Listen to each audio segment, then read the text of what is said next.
Hello everyone and welcome to another video. So last Saturday the New Year's Day special Eve of the Daleks aired and here's my review of it. But before we dive in with the review I just want to give a quick little reminder to say please don't forget to press that subscribe button below. We're trying to get to 500 subscribers by the end of this year and we're currently at 463. Just over 91% of my total viewers are currently not subscribed. But if you were to subscribe then I'd be extremely grateful and you'd be helping me and my channel out an awful lot.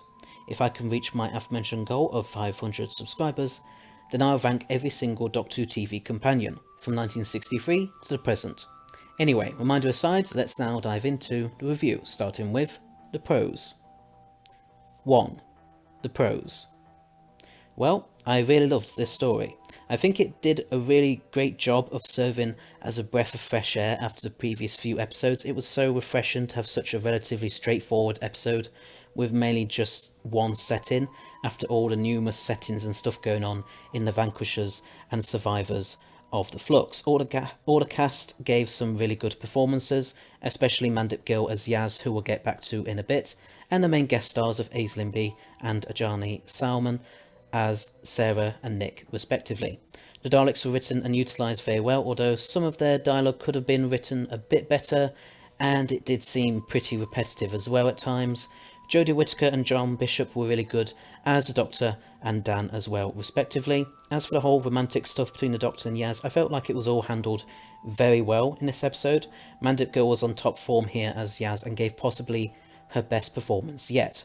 She was really good in the scene where Yaz came out to Dan, with this marking the first time in the main TV show itself that we've had a same-sex relationship between its two main characters. I really hope that Chibnall doesn't just end it with a simple rehash of 10 Rose or Tennant Martha.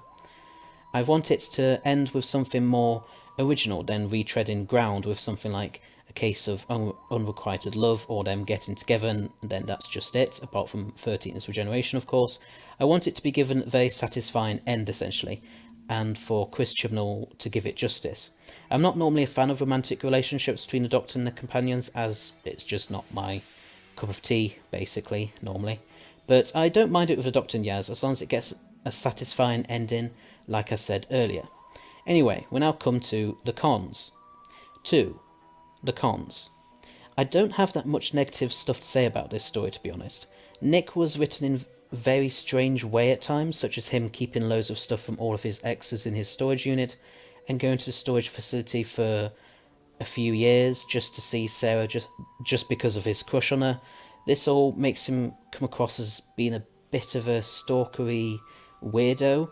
Also, his romance with Sarah could have been developed a lot more. The fact that they end up travelling around the world as their very first date at the end of the episode felt a bit odd, especially when it still felt like they hadn't really had enough time to truly get to know each other. So I'm not too sure if I completely bought their romance in some ways, but that's about it really. So overall I'm going to have to give this episode a 9 out of 10. It was a really good episode overall, and I really enjoyed it. Some things could have been done better, but I still liked it regardless. Anyway, so thanks for watching, hope you liked it. Please don't forget to press that subscribe button below, as well as press the bell icon at the side of it, so you'll be notified of when all my new videos come out. This channel currently has 463 subscribers as of the time of writing and recording this video, but if we're able to get to 500 by the end of this year, then I'll rank every single Doctor Who TV companion, from 1963 to the present. Also please rate and comment below what you thought of this episode. Did you enjoy Eve of the Daleks or not? Please let me know in the comment section below. So, until next time, bye bye.